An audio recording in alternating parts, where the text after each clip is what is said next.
Hello? My sister said. You're just jealous of me, you'll never be like me. So I smiled, took my things, and quietly left without a word. 2 months later she showed up crying at my door. My sister stood there with her usual smirk, shoulders back, chin high, every word dipped in that syrupy tone she'd perfected since we were kids. You're just jealous of me, she said, her voice echoing across the dinner table. You'll never be like me. She smiled sweetly as she said it, like she hadn't just thrown a grenade into the middle of our family's Thanksgiving. But I didn't flinch. Not this time. I looked around the table. My parents were silent, pretending not to notice the tension. My uncle gave a nervous cough. My aunt avoided my eyes. And she? My sister Rachel? She was glowing, like she just scored the winning point in a game she'd been playing her whole life. It had always been like this. Every family gathering was a performance, and I was the unwilling extra in the background of her spotlight. Rachel was the golden child, valedictorian, prom queen, marketing exec before 30. The one who got applause for existing. I was the one who got polite nods and, "Oh, you're still doing that computer thing, right?" Growing up, I thought it was just my imagination. Maybe I was too sensitive. Maybe I wasn't trying hard enough. But as the years went by, it became impossible to ignore. Rachel didn't just shine, she made sure the rest of us stayed in the dark. Especially me. I helped where I could, I kept my head down. When she got into her dream college, I was the one who drove her to campus. When she landed her first big job, I built her website. When her fiancé cheated on her 3 years ago and she moved back home, it was my couch she crashed on. And still, she made sure I knew I'd never measure up. That night, though, when she tossed that insult like it was just another witty one-liner, something inside me changed. I didn't shout. I didn't defend myself. I didn't try to win them over. I smiled. Not sarcastically, not bitterly, just peacefully. Then I stood up, pushed in my chair, and said, "Thanks for dinner." Rachel blinked. "Wait, what?" I walked to the coat rack. "I think I've had enough." "Of what?" She laughed. "You're not seriously leaving." But I didn't answer. I picked up my coat, slipped on my shoes, grabbed my bag from the corner, and as my hand touched the doorknob, I turned around. "For what it's worth, Rachel, I'm not jealous of you." And I left. No one followed me. No one called after me. Just the sound of her fork clinking nervously against her plate behind me. That was the last time I saw any of them for 2 months. The first thing I noticed, after leaving, was the silence. It wasn't dramatic or crushing like in the movies. It was clean. Cold. Like a room that's finally been aired out after years of breathing in someone else's perfume. I went back to my apartment, just a one-bedroom on the edge of the city, nothing fancy, but mine, and I sat on the floor still in my coat. I didn't cry. I didn't rant. I just sat there and let the silence fill in the cracks that had been growing in me for years. No texts came that night. No calls. Not from Rachel. Not from my parents. Nothing. I think that was the part that really settled it for me, not the insult, not the years of being sidelined, but the fact that when I walked away, no one ran after me. It told me everything I needed to know. For the next few days, I kept waiting for the other shoe to drop. Some passive-aggressive text from Mom. A voicemail from Dad telling me I was overreacting. A surprise visit from Rachel pretending like nothing happened. But there was nothing. Just peace. So I leaned into it. I took time off work, used up the vacation days I'd been hoarding for no reason. Spent a week in a cabin upstate, just me and a stack of paperbacks I hadn't touched in years. I'd forgotten how quiet my own mind could be when it wasn't constantly defending itself. When I came back, I called an old friend from college, Eli. We hadn't talked in years, not because anything went wrong, just life. He invited me to his game night that Friday. It was a small thing, cards, pizza, good conversation. But I laughed. A real, belly-deep laugh. And no one looked at me like I was the second choice or the disappointment. That night, I updated my resume. By the end of the next week, I had 2 interviews lined up, one of them with a firm I thought was way out of my league. Turns out, I had underestimated myself. Or maybe I had just spent too long around people who were all too happy to underestimate me. I got the job. Better pay. Better title. Better hours. I moved to a new place.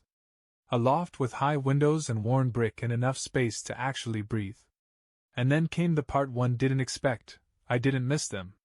Not even a little. No birthday text came. No holiday invites. Rachel didn't suddenly soften. My parents didn't apologize. But instead of hurting, it felt like freedom. For the first time in my life, I was building something that wasn't tied to their approval. And then, almost exactly 2 months to the day after that dinner, there was a knock at my door. I opened it, and there she was, Rachel. Her eyes red, mascara streaked, hair pulled back like she hadn't slept. Behind her confidence and her gloss and her designer exterior, she looked small. She tried to speak, but her voice cracked. I didn't know where else to go. I didn't invite her in. Not yet. I just stood there, calm, steady, watching the person who once told me I didn't belong finally realize I was the one who had left her behind. She stood on my doorstep like a child who'd lost her mother at the grocery store, eyes wide, hands trembling, pretending not to care that she was falling apart. I leaned against the doorframe, arms crossed. Did you want something, Rachel? Her eyes welled instantly. Can I come in? I glanced past her. No luggage, no purse. Just a shattered expression and smudged eyeliner. She hadn't planned this visit. It wasn't a conversation she'd rehearsed. This was desperation. Still, I didn't move. I let the silence stretch between us. Years of buried resentment condensed into one heavy pause. Please, she said softly. I need somewhere to think. That was rich, coming from the woman who once said I wasn't capable of thinking for myself. I stepped aside. You've got 10 minutes. She walked in like she expected warmth, like the version of me she remembered would be waiting with tea and a blanket, and all the old apologies she thought she deserved. But those days were long gone. She sat on the edge of my couch, tense, as if it might bite. Her eyes scanned the apartment, neat, open, confident. It didn't match the image she probably still had of me. That made me smile. This place is nice, she muttered. I didn't respond. She clasped her hands tightly, knuckles white. Kevin left, she blurted, like she couldn't hold it in any longer. He said I was too much. That I always needed to be the center of everything. That her voice cracked, treat people like background noise. She looked up at me like she expected sympathy. I gave her none.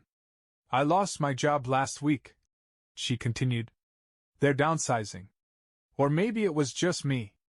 Doesn't matter now. Still, I said nothing. And now Mom and Dad.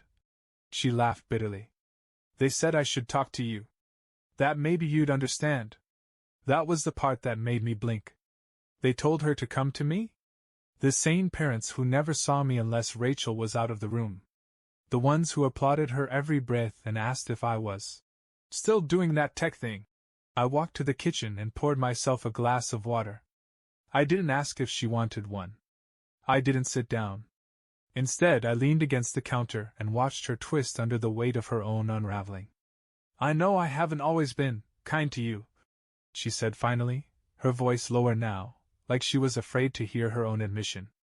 But I didn't mean it like that. I was just, I don't know.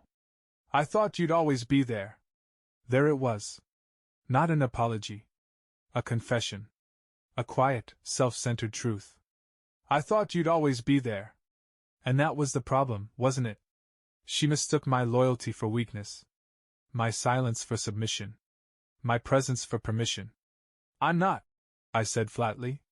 She blinked. Not what? I'm not there anymore. Rachel swallowed hard. But I'm your sister. You're a stranger. That landed.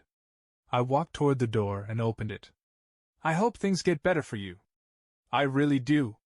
But whatever this is, I gestured between us. It's not what you think it is anymore. She didn't move at first. Just sat there, staring at the floor like it might open up and swallow her. Then, slowly, she stood. "You're really not going to help me?" she whispered. "I did. For 30 years. She nodded, lips pressed tight, and walked out without another word.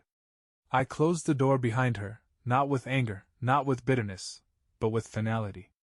Like the last page of a book I didn't want to read again.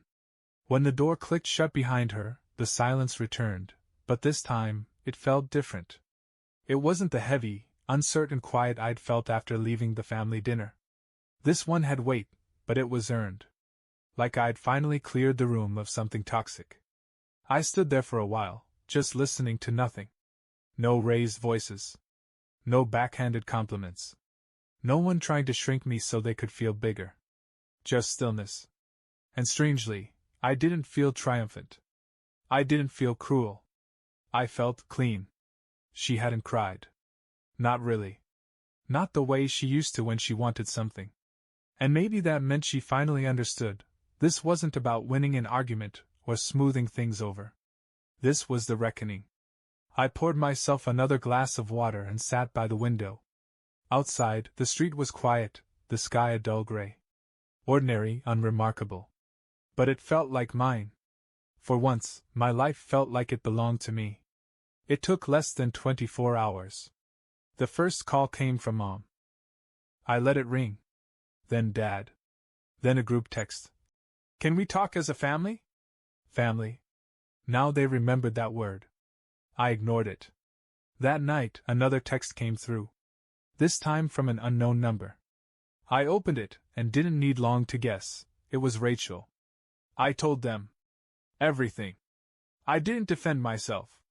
They know it's my fault. It wasn't an apology. It wasn't even remorse. It was a move. A last-ditch effort to pull me back into the orbit I'd finally escaped. 10 minutes later, another message. "They want you to come to dinner. Just to talk. No pressure." Funny, how the pressure always came dressed in soft words. I stared at the screen for a long time. Not because I was tempted, but because I realized they still didn't get it. They thought this was about a single dinner. A single comment. A single moment. But it wasn't. It was every Thanksgiving where she made me the punchline. Every birthday where my gift felt like an afterthought. Every phone call that only came when they needed something. So I typed a single reply. "I'm glad they finally see the truth. But I'm not coming back." And then I muted the thread. It's strange what you start to see when you finally step outside the roles you've been assigned. For years I told myself I was the quiet one. The patient one. The dependable background character in Rachel's shining narrative. I wore those labels like they were facts, unchangeable, fixed. But when the noise fell away, I started asking questions I hadn't dared to before. Had I ever been myself around them? I stood in front of my bathroom mirror one morning, toothbrush in hand, staring at a face I'd known my whole life and realizing I didn't really know him at all. I knew who I was to them, the other child. The safe bet. The one who didn't rock the boat. But who was I without them? I started going through old photos, me and Rachel as kids. In every shot, she was front and center, smiling big, striking a pose. I was off to the side. Sometimes smiling. Sometimes not. But always smaller. Even back then I had known. Not consciously, maybe. But my body had learned the posture of being less. I shrank so she could shine. It was easier that way. Safer. They never had to tell me outright. The unspoken always speaks loudest in families like ours. Looking back, it wasn't just Rachel. My parents fed the narrative. The way they praised her loud and publicly. The way they told people how special she was. And when they mentioned me, it was always practical. "He's doing well. Keeps to himself. Quiet boy, that one." That line used to feel like a compliment. It doesn't anymore. It was the permission slip they gave themselves to overlook me. To assume I'd never leave, never speak up, never say enough. And for a long time, I didn't. Because deep down, I wanted to be needed. Maybe even liked. Maybe even loved the way she was. Not loudly, not dramatically. Just seen. Just enough to be asked how I was doing and not have it be a transition into Rachel's newest milestone.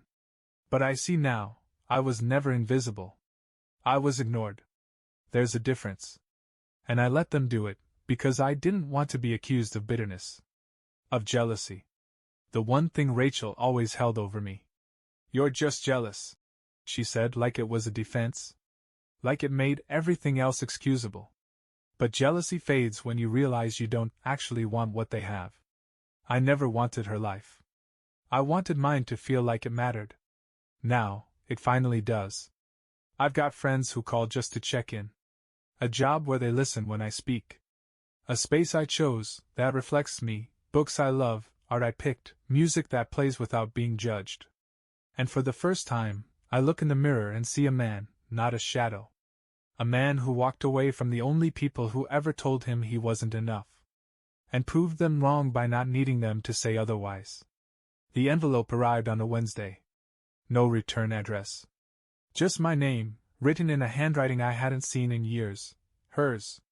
Rachel's script was always neat, deliberate. Even now, every loop and curl tried too hard to look effortless. I almost didn't open it. But curiosity still had its old grip, so I tore the seal and pulled out a single sheet of paper. No note. Just a folded printout of an email. At the top, a termination notice from her old job. Below that, a note from her landlord, dated 2 weeks prior. Final warning. Rent overdue. Eviction process pending. I stared at the paper, unmoving.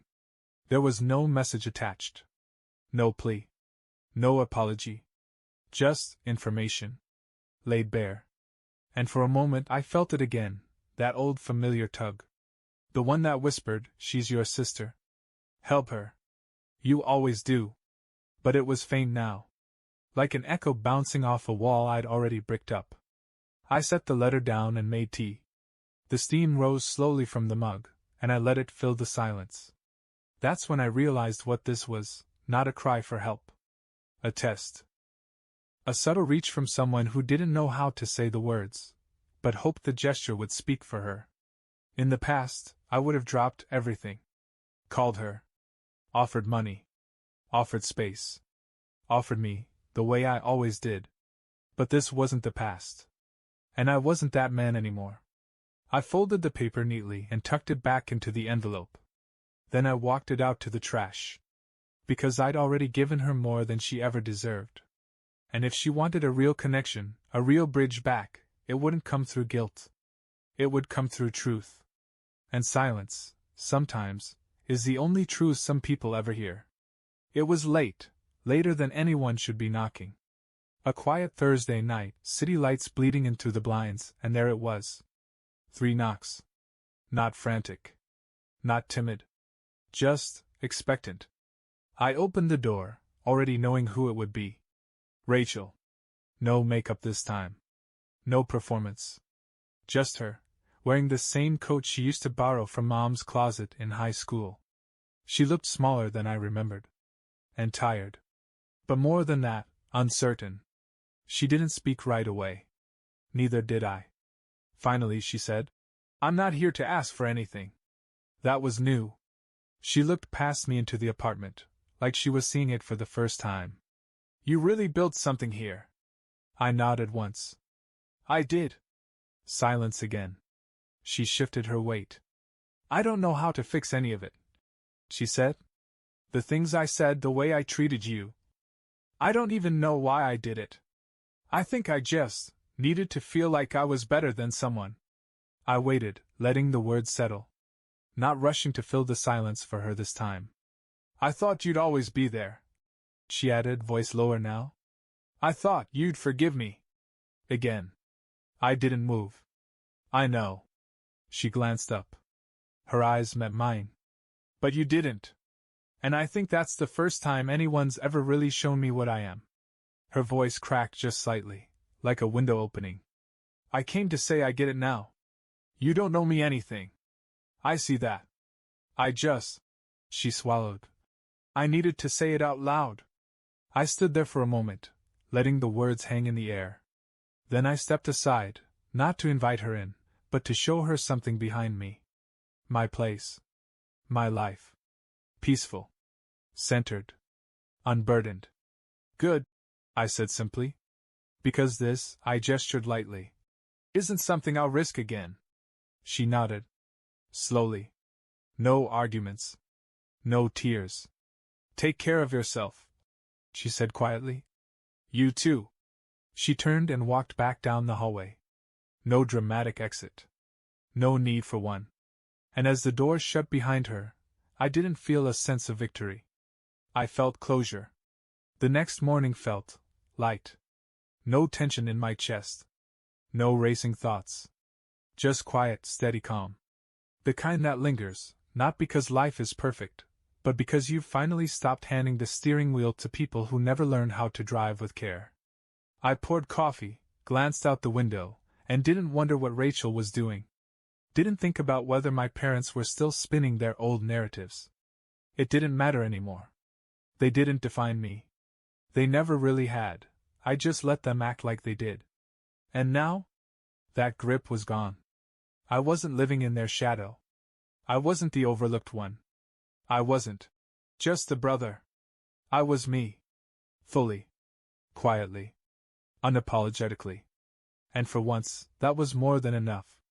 If you'd asked me a year ago what I wanted most, I probably would have said respect. Or recognition. Maybe even an apology. But standing here now, on the other side of it all, I realize it was never about them. It was about me. About finding the courage to walk away from a role I never agreed to play. About realizing that peace isn't given, it's chosen. The hardest part wasn't leaving. It was accepting that they weren't going to follow. That my family, the people I bend over backwards for, might never see me the way I hoped they would. And learning how to live with that truth without letting it hollow me out. Bye-bye.